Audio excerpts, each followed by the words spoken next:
Hello friends, welcome back to my YouTube channel. ഇന്ന് നമ്മൾ പഠിക്കാൻ പോകുന്നത് 5ാം ക്ലാസ്സിലെ ഇംഗ്ലീഷ് ടെക്സ്റ്റ് ബുക്കിലെ 3rd യൂണിറ്റാണ്. യൂണിറ്റിൻ്റെ പേര് ടെൻഡർ ഷൂട്ട്സ്. ടെൻഡർ ഷൂട്ട്സ് എന്ന് പറഞ്ഞാൽ എന്താണ്? ഇളം തളിർ അല്ലെങ്കിൽ എന്താണ് ഇളം നാമ്പ് എന്നൊക്കെയാണ് അതിൻ്റെ ഒരു മീനിങ് വരുന്നത്. അതായത് ഈ ചെടികളിലും മരങ്ങളിലും ഒക്കെ എന്താണ് തളിരിലകളും ഇളം നാമ്പുകളൊക്കെ ഉണ്ടാവില്ലേ, ആ ഒരു മീനിങ് ആണ് കേട്ടോ അവിടെ വരുന്നത്. ഇനി നമ്മൾ താഴെ ആ ഒരു പിക്ചറിൻ്റെ താഴെയായിട്ട് വാൻഗാരി മതായിൻ്റെ ഒരു കോട്ട് കൊടുത്തിട്ടുണ്ട്, അത് നോക്കാം. വാൻഗാരി മതായി ഒരു കെനിയൻ പൊളിറ്റിക്കൽ ആക്ടിവിസ്റ്റാണ്. അതേപോലെ നമ്മളുടെ മനുഷ്യാവകാശത്തിന് വേണ്ടിയും അതുപോലെ പ്രകൃതിയുടെ സംരക്ഷണത്തിന് വേണ്ടിയൊക്കെ അഹോരാത്രം പ്രവർത്തിച്ച ഒരു വനിതയാണ് കേട്ടോ. അപ്പോൾ നമുക്ക് അവരുടെ ക്വോട്ട് നോക്കാം. When we plant a tree we plant hope. എന്താണ്? നമ്മളൊരു മരം നടുമ്പോൾ, പ്ലാന്റ് എ ട്രീ, മരം നടുന്ന സമയത്ത് വി പ്ലാൻ ഹോപ്പ്, നമ്മൾ എന്തും കൂടിയാണ് നടുന്നത്? പ്രതീക്ഷ അല്ലേ? ഹോപ്പ് എന്ന് പറഞ്ഞാൽ എന്താണ്? പ്രതീക്ഷ.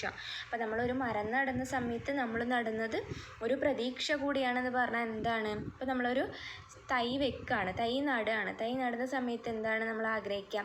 ഈ ഒരു തൈ നല്ലപോലെ വളർന്ന് വലുതായി പന്തലിച്ച് അതേപോലെ തന്നെ അതിൽ കായും പൂവും ഒക്കെ ഉണ്ടാവണം എന്ന് ആഗ്രഹിക്കും അല്ലേ? അപ്പം അത് മാത്രമല്ല, ഇത് ഒരുപാട് കിളികൾക്കും ഒരുപാട് പ്രകൃതിയിലുള്ള മറ്റ് ജീവികൾക്കും ഒക്കെ എന്താണ്? ഒരു അനുഗ്രഹമാണ്, ഒരു പ്രതീക്ഷ തന്നെയാണ് അല്ലേ? എന്താണ്? കിളികൾക്ക് എന്താണ്? മരത്തിൻ്റെ മുകളിൽ, വലിയ മരമായി കഴിഞ്ഞാൽ എന്താണ്? മരത്തിൻ്റെ മുകളിൽ കൂട് വെക്കുക അല്ലേ? കൂട് വെച്ചിട്ട് അതിൽ മുട്ടയിട്ട് കുഞ്ഞുങ്ങൾ വിരിഞ്ഞ് അടുത്ത ഒരു തലമുറയിനെ വാർക്കാൻ തന്നെ ഈ ഒരു മരം അവരെ സഹായിക്കുന്നുണ്ടല്ലേ? അപ്പോൾ അത് കിളികൾക്കൊരു വലിയ അനുഗ്രഹവും പ്രതീക്ഷയാണ്. അതേപോലെ തന്നെ എന്താണ്? അണ്ണാന്മാരുണ്ടാവലുണ്ട് അല്ലേ മരത്തിൻ്റെ മുകളിൽ? എന്താണ്? മാവിൻ്റെ മുകളിലൊക്കെയാണ് അധികം നമ്മൾ കാണുക അല്ലേ? മാവ്. അപ്പം മാങ്ങ പഴുത്ത് കഴിഞ്ഞാൽ നിറയെ മാമ്പഴം കഴിക്കാം അല്ലേ അണ്ണാന്മാർക്ക്? അപ്പം അണ്ണാന്മാരെന്ന് പറഞ്ഞാൽ ആരാണ്?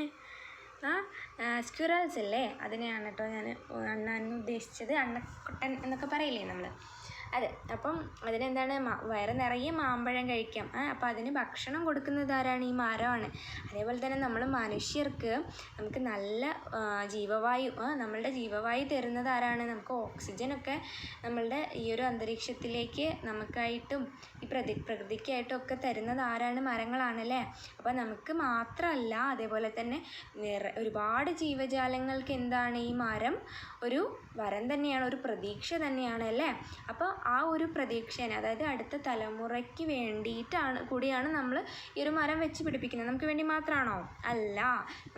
ഇത് തൈ വെക്കുന്ന സമയത്ത് നമ്മളാണ് വെക്കുന്നതെങ്കിൽ കൂടിയും അതൊരു മരമായി കഴിയുന്ന സമയത്ത് അത് മറ്റുള്ളവർക്ക് തണലാവുന്നുണ്ട്. അടുത്ത തലമുറയ്ക്ക് എന്താണ്? അതൊരു ഉപകാരമായിട്ട് മാറുന്നുണ്ട്, അവർക്ക് തണലാവുന്നുണ്ട്. അവർക്ക് ഇപ്പോൾ കുഞ്ഞു കുട്ടികളാണെങ്കിൽ അവർക്ക് ഓടിക്കളിക്കാനുള്ള ഒരു സ്ഥലമാണല്ലേ? അവർക്ക് തണലത്ത് കൂടെ കളിക്കാൻ വേണ്ടിയിട്ടൊരു സ്ഥലമായി കിട്ടും അതൊരു വലിയ മരമാവുന്ന സമയത്ത്. അതേപോലെ പ്രായമായവർക്ക് വന്നിരുന്ന് കഥ പറയാനും ഒക്കെ അങ്ങനെ ഒരു തണലായിട്ട് ഈ ഒരു മരം വളർന്ന് വലുതാവും അല്ലേ? നമ്മൾ ഒരാൾ മരം വെക്കുന്ന സമയത്ത് നമ്മുടെ ഫ്രണ്ട്സിനോട് പറയാം. അതുപോലെ ഒരുപാട് കുട്ടികൾ ഇങ്ങനെ ഒരുമിച്ച് മരം വെക്കുകയെന്ന് വിചാരിക്കുക. അപ്പം എന്ത് സംഭവിക്കും? നമുക്ക് ഒരുപാട് മരങ്ങളുണ്ടാവും. അപ്പം നമ്മളുടെ പ്രകൃതി സമ്പന്നമായിട്ട് വളർന്നു വലുതാവും അല്ലേ? അപ്പോൾ ആ ഒരു കാര്യമാണ് ഇവിടെ പറയുന്നത്. അപ്പോൾ ഈ ഒരു കോട്ടിൻ്റെ മുകളിൽ കൊടുത്തിരിക്കുന്ന ആ ഒരു പിക്ചറിലും നമ്മൾ അങ്ങനെ ഒരു പ്രകൃതിനെയാണല്ലേ കാണുന്നത്. നിറയെ മരങ്ങളും അതുപോലെ മലകളുണ്ട്, എന്താണ് നദിയുണ്ട്, ഒരു ചെറിയ അരുവിയല്ലേ, അരുവിയുണ്ട്, അതുപോലെ പൂക്കളുണ്ട്. അങ്ങനെ ഒരുപാട് എന്താണ് പ്രകൃതി നല്ല ഭംഗിയായിട്ട് അങ്ങനെ നിൽക്കുകയാണ് അല്ലേ? അപ്പോൾ ഈ ഒരു യൂണിറ്റിൽ നമ്മൾ എന്താണ് പ്രകൃതിയെ കുറിച്ചിട്ടായിരിക്കും അല്ലേ പഠിക്കുന്നത്. അപ്പോൾ നമുക്ക് നോക്കാം.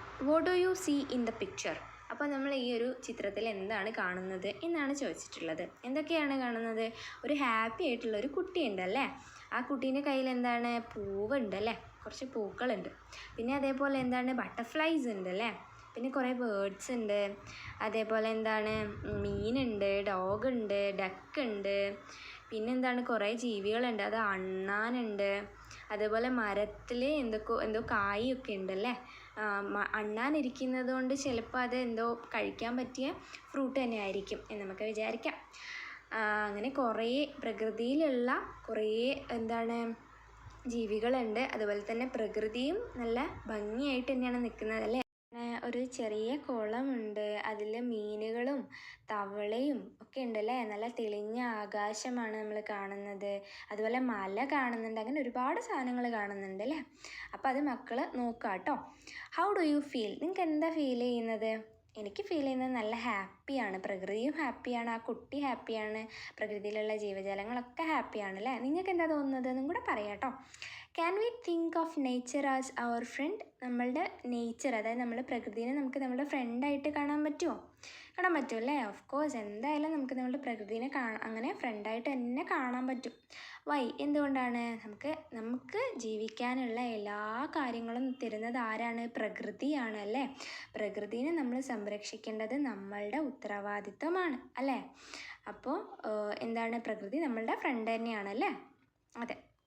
The boy is very happy and is singing A song. എന്താണ് പറയുന്നത് ഇവിടെ? ആ ഒരു കുട്ടി, ആ ഒരു ബോയ് ഉണ്ടല്ലോ, അവൻ വളരെ ഹാപ്പിയാണ്. അത് മാത്രമല്ല, അവൻ എന്ത് ചെയ്യുന്നുണ്ട്? സിംഗിങ് എ സോങ്, അവനൊരു പാട്ട് പാടുന്നുണ്ട് അല്ലേ. അപ്പോൾ ആ പാട്ട് എന്താണെന്ന് നോക്കാം. Oh little butterfly come and play with me. എന്താണ് പറയുന്നത്? Little butterfly. ബട്ടർഫ്ലൈ എന്ന് പറഞ്ഞാൽ എന്താണ്? ചിത്രശലഭം അല്ലേ. എന്താണ്, കുഞ്ഞു ചിത്രശലഭത്തിനോട് പറയാണ്, കുഞ്ഞു ചിത്രശലഭമേ come and play with me, വാ വന്നിട്ട് എൻ്റെ കൂടെ കളിക്കൂ എന്ന് പറയാണ്. The day is bright, the sky is blue, come and sing with me. The day is bright എന്ന് പറഞ്ഞാൽ എന്താണ്? ഡേ എന്താണ്? നല്ല ബ്രൈറ്റ് ആയിട്ടാണ് ഉള്ളത് അല്ലേ. എന്താണ്, ആകാശമൊക്കെ തെളിഞ്ഞാണ് കാണുന്നത്. അതായത് കാർമേഘങ്ങളൊന്നും ഇല്ലാതെ ആ ഒരു ദിവസം നല്ല ബ്രൈറ്റ് ആയിട്ട് നല്ല തെളിഞ്ഞ് നിൽക്കുകയാണ്. അതുപോലെ തന്നെ ദ സ്കൈ ഈസ് ബ്ലൂ, ആകാശം എങ്ങനെയാണ്? നീല കളറിലാണുള്ളത്. അപ്പോൾ പിന്നെ പറയാണ് come and sing with me, വാ എൻ്റെ കൂടെ വാ, എന്നിട്ട് എൻ്റെ കൂടെ സിംഗ് വിത്ത് മീ, എൻ്റെ കൂടെ പാട്ട് പാടൂ എന്ന് പറയാണ് ആ ബട്ടർഫ്ലൈനോട്. Little grasshopper come and dance with me. Grasshopper എന്ന് പറഞ്ഞാൽ എന്താണ്? പച്ചക്കുതിര അല്ലേ. അപ്പോൾ പച്ചക്കുതിരനോട് പറയാണ് hey little grasshopper. Little എന്ന് പറഞ്ഞാൽ കുഞ്ഞിത് അല്ലേ. കുഞ്ഞു പച്ചക്കുതിരേ come and dance with me, വാ വന്നിട്ട് എൻ്റെ കൂടെ ഡാൻസ് ചെയ്യൂ എന്ന് പറയാണ്. Friends we have all around, never feel afraid. എന്താണ് പറയുന്നത്? നമ്മൾക്ക് ചുറ്റും എല്ലാവരും ഉണ്ട്, അതുകൊണ്ട് നെവർ ഫീൽ അഫ്രൈഡ് എന്ന് വെച്ചാൽ എന്താണ്? അഫ്രൈഡ് എന്ന് പറഞ്ഞാൽ പേടിയല്ലേ. നെവർ ഫീൽ അഫ്രൈഡ് എന്ന് പറഞ്ഞാൽ പേടിക്കണ്ട എന്ന് പറയാണ്. Singh the song along with your teacher. ഈ ഒരു പാട്ട് നിങ്ങൾ നിങ്ങളുടെ ടീച്ചറിൻ്റെ കൂടെ പാടൂ എന്നാണ് പറയുന്നത്. അപ്പോൾ ഇത് യൂണിറ്റ് 3യുടെ ജസ്റ്റ് ഒരു ഇൻട്രൊഡക്ടറി സെക്ഷൻ മാത്രമാണ്. നെക്സ്റ്റ് നമുക്ക് പഠിക്കാനുള്ളത് ദ മൂൺ എന്ന് പറയുന്ന ഒരു പോയമാണ്. അത് ഞാൻ അടുത്ത ഒരു സെക്കൻഡ് പാർട്ടായിട്ട് വീഡിയോ ചെയ്തിട്ട് ഇടുന്നതായിരിക്കും. അപ്പോൾ ഈ ഒരു വീഡിയോ നിങ്ങൾക്ക് ഇഷ്ടമായിട്ടുണ്ടെങ്കിൽ എൻ്റെ ചാനൽ ഒന്ന് സബ്സ്ക്രൈബ് ചെയ്യാനും ലൈക്ക് ചെയ്ത് ഷെയർ ചെയ്ത് സപ്പോർട്ട് ചെയ്യാനും മറക്കല്ലേ. അപ്പോൾ see you with another video.